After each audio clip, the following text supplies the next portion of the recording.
Oh, is this the lecture hall with Seymour Hersh? I'm looking for the one with Seymour Hersh because it's a policy and press hall event. So shouldn't we be talking about the Nord Stream since that's the biggest story of the century? And you guys, you know, I mean, you have the executive editor of the New York Times there who came out with a phony story to try and block Seymour Hersh. It's just kind of funny how that happened, you know? I mean, did you even acknowledge Seymour Hersh?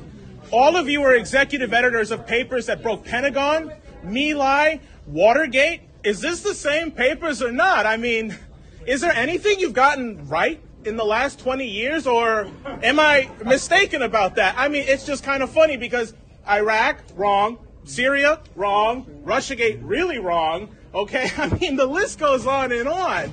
So the last thing you could do to try and actually fix your reputation is acknowledge that through leaks, we had to find out that Zelensky was going to bomb Moscow on the anniversary. I mean, if you're so impartial, shouldn't you at least say, right, that Zelensky was going to bring us on the verge of World War III? That seems pretty fair. While Julian Assange rots in prison, all of you got, you know, fat checks because he's in jail for doing your job. And you know what? Tucker Carlson ain't no Seymour Hersh. But he did something you guys are scared to do. Speak the truth and actually be critical of the war, which is why he was actually fired from Fox. Because you are all cowards. Every single one of you. None of you have actually had any relevancy. And you know what? The mainstream press is now dying. Nobody's ever going to listen to you again. You have no credibility with the public. The only people who care about what you have to say are elite assholes who have nothing productive to say anymore. And it's dying off. So will you at least say something, either about Nord Stream or Ukraine or the fact that Zelensky brought us to the verge of World War III and the only reason we knew about that was through leaks? Go ahead. It's a free speech event, right? You guys are the press. Let's say something here. Mr. Khan, come on. You know, you're the executive editor of the New York Times, you know.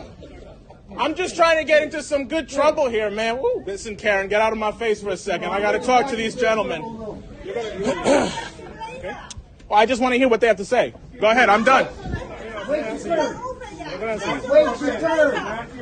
not going to tell them to you. Come. Wait your turn. You could project if we can't. I would just say, I think it's important to hear everybody's point of view. Yeah. So thank you. All right. I do think that we need to give our moderator a chance to ask other questions. We're on the verge of World War III. Some of the people in the audience also do so. Thank you. Really, thank you. Say something about this bombing. We blew up the Nord Stream pipeline.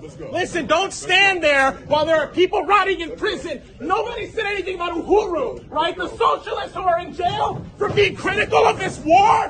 God damn it. Let's go.